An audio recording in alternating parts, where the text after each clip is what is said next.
नमस्कार, मैं वीना वर्मा हमारे YouTube चैनल एस्ट्रो वीना पर आपका हार्दिक स्वागत करती हूँ। धन्यवाद देती हूँ आप मेरे साथ जुड़े हुए हैं और मैं समय समय पर आपके साथ ज्योतिष संबंधी, न्यूमरोलॉजी संबंधी, वास्तु संबंधी जानकारी शेयर करती हूँ। और ये जानकारी शेयर करते हुए मुझे बहुत अपार खुशी होती है कि मैं आपके किसी भी तरीके से आपके काम का आ सकती हूँ, आपका मार्गदर्शन कर सकती हूँ। तो ये मेरे लिए बहुत सौभाग्य की बात है।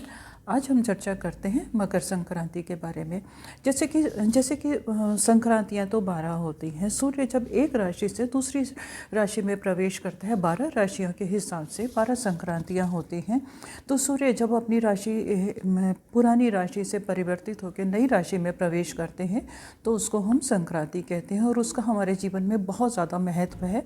संक्रांति के समय किया हुआ दान, पुण्य और पूजा पाठ हमें अपार फल और अपार सफलता देते हैं। परंतु ऐसा है कि कुछ संक्रांतियाँ जो हैं जिनका महत्व जो है वो कुछ बहुत ही ज़्यादा होता है। और वो जो संक्रांतियाँ हैं उनके बारे में हम जान लेते हैं। मेष की संक्रांति यानी कि मीन राशि से सूर्य जब मेष राशि में प्रवेश करते हैं तो उसका महत्व बहुत ज़्यादा होता है।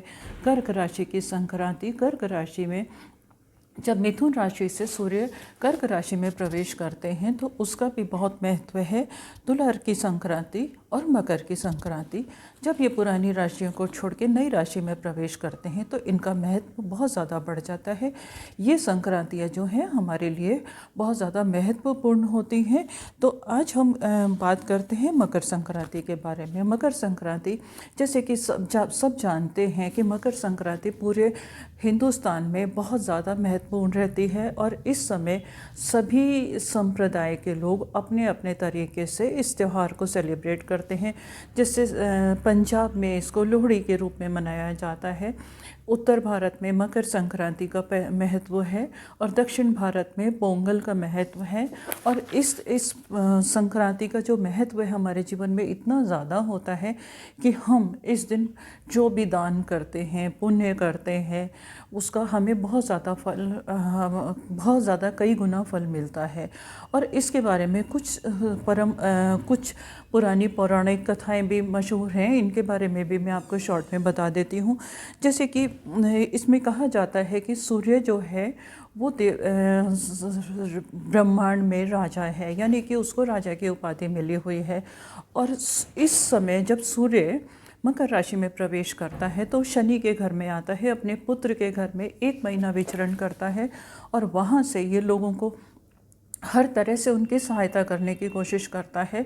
और इस वक्त अगर हम कुछ दान करते हैं, कुछ पूजा करते हैं, पाठ करते हैं, हम धार्मिक स्थानों की यात्राएं करते हैं, गंगा स्नान करते हैं तो उसका हमें कई गुना ज़्यादा फल मिलता है।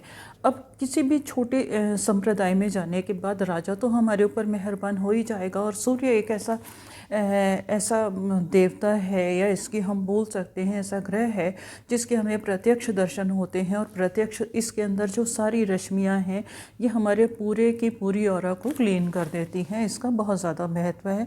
और मकर संक्रांति के बारे में दूसरी महत्वपूर्ण जो घटना है, जो कथा हमने सुनने को मिलती है वो ये है कि महाभारत काल में जो बहुत शक्तिशाली योद्धा थे भीष्म पितामह, जिनको इच्छा मृत्यु का वरदान मिला था, वो अपनी ही इच्छा से अपना शरीर त्याग कर सकते थे, उन्होंने भी मकर संक्रांति के दिन को ही अपने शरीर को त्यागने के लिए दिन चुना था। इससे भी इसका महत्व बहुत ज़्यादा हो जाता है। और ये जो है 2 ऋतुओं के बीच का संगम होता है।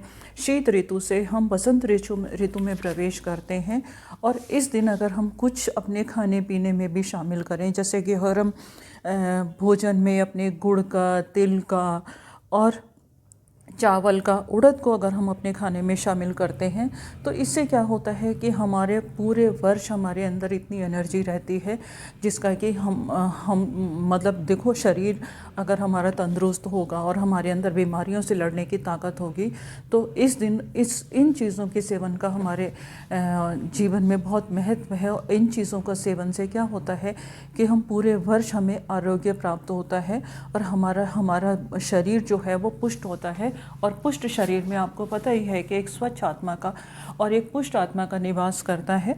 तो इसका भी इसमें शरीर में ऊर्जा का संचार भी होता है इससे।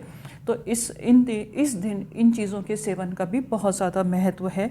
इस दिन तीर्थों के दर्शन से भी हमें बहुत कई गुना ज़्यादा पुण्य का फल मिलता है। अगर हम दान करते हैं तो उसका भी हमें पुण्य फल जो है कई गुना ज़्यादा बढ़ के मिलता है और हमारा जीवन जो है सुखमय हो जाता है। अगर हम पवित्र नदियों में स्नान करते हैं तो भी हमें आरोग्य प्राप्त होता है और हमें बहुत ज़्यादा पुण्य प्राप्त होता है।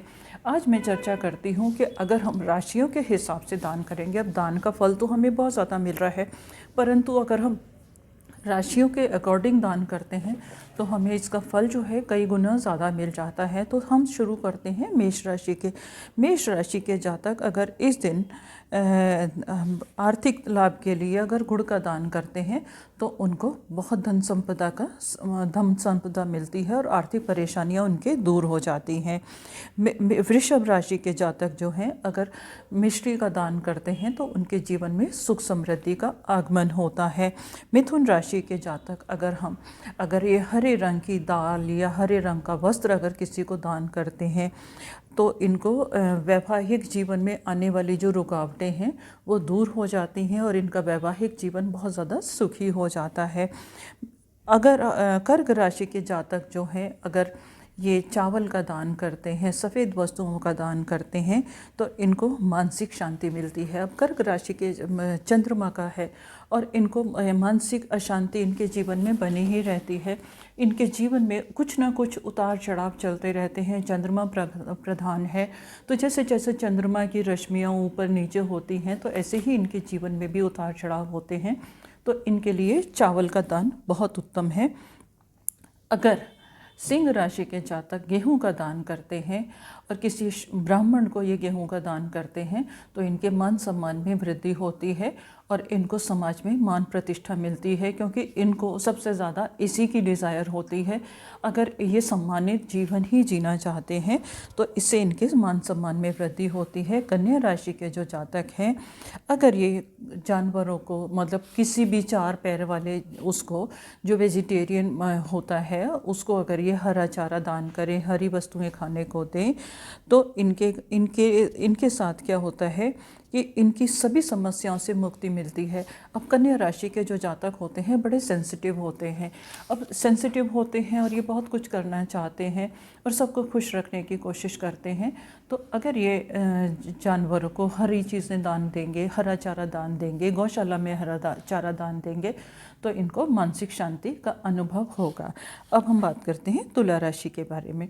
अगर ये कन्याओं को खीर खिलाएंगे, कन्याओं को छोटी लड़कियों को सफ़ेद चीज़ खाने को देंगे, कभी खीर भी खाने को दे सकते हैं तो इनके जीवन में सुख संपदा आती है। क्या है कि इनको सुख संपदा की तो बहुत डिज़ायर होती है।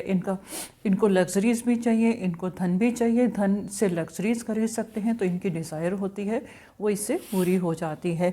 वृश्चिक राशि के जातक अगर बंदरों को गुड़ चना खिलाते हैं तो इनके जो विरोधी हैं वो स्वतः ही शांत हो जाते हैं। इनके साथ में क्या है कि ये मंगल के हैं और ये थोड़ा सा गुस्सा भी जल्दी कर जाते हैं और इनके छुपे हुए शत्रु भी होते हैं। तो छुपे हुए शत्रुओं का स्वयं ही अपने उनके जो प्रयास हैं वो निष्क्रिय हो जाते हैं। तो इनको बंदरों को गुड़ चना खिलाना बहुत अच्छा रहता है। अगर उसका अभाव हो तो आप हनुमान जी के मंदिर में गुड़ चने का दान कर सकते हैं।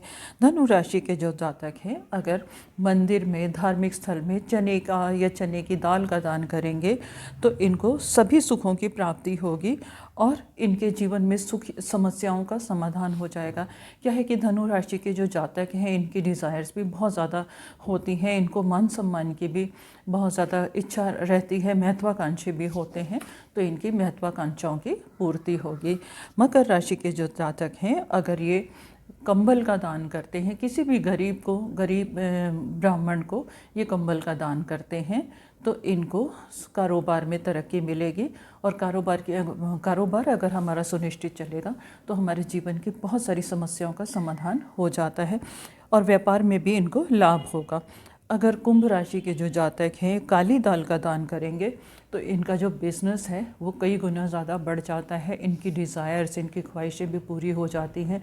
कुंभ राशि के जातक वैसे भी मेहनती बहुत होते हैं तो इनकी मेहनत जो है वो बहुत शुभ फल लेके आती है। मीन राशि के जातक अगर पीला दान करेंगे, पीले हल्दी और बेसन की का दान करेंगे, धर्म स्थान में इन चीज़ों का दान करेंगे, या कुछ ऐसी जगह जहाँ पर भोजन ज़्यादा लोग खाते हैं वहाँ पर भी हल्दी और बेसन की चीज़ों का दान करेंगे, गुरुद्वारे में दान करेंगे, तो इनकी आर्थिक उन्नति होती है। साथ ही साथ मैं आपको एक जनरल चीज़ बता देती हूँ कि अगर इस दिन लाल कपड़े में बांधकर गुड़ और गेहूं का दान कर दिया जाए, किसी भी ऐसे पात्र को दान दिया जाए जिसको इसकी डिज़ायर है। ये नहीं है कि कोई पात्र को दान दे दे जिसको मतलब जो उसकी वैल्यू समझे और जिसको वाकई में ज़रूरत है और वो शारीरिक श्रम भी करता है और वो आर्थिक रूप से संपन्न नहीं है, तो आपको बहुत सारे शुभ फल प्राप्त होते हैं। इस ब्राह्मण का दान इस तरह का दान करने से आपकी जितनी भी मनोकामनाएं हैं वो पूर्ण हो जाती हैं। और आपसे यही उम्मीद करती हूँ कि अगर आप इस अपने राशि के अनुसार या सिंपल तरीके से इनका दान करते हैं तो आपके जीवन की भी सभी मनोकामनाएं पूर्ण हों और आपके घर में सुख समृद्धि आए, आपको आर्थिक लाभ मिले, आर्थिक उन्नति हो। इसके साथ ही मैं आपसे विदा लेती हूँ। उम्मीद करती हूँ इस जानकारी से आपको लाभ मिलेगा और आप अपार सुख संपत्ति प्राप्त करेंगे। अगर आपके मन में कोई समस्या है, कोई शंका है, आप निसंकोच मुझे लिख भेजिए, कमेंट बॉक्स में लिखिए। मैं उसको दूर करने की पूरी कोशिश करूँगी, आपको गाइडेंस दूँगी और उम्मीद करती हूँ कि उस सलाह से आपका जीवन भी सुखमय हो जाए। धन्यवाद। लास्ट में मैं फिर आपसे यही कहना चाहती हूँ कि अगर अभी तक आपने मेरा चैनल सब्सक्राइब नहीं किया तो इसे सब्सक्राइब ज़रूर कीजिएगा, लोगों के साथ शेयर कीजिएगा, जिससे आपके साथ साथ लोग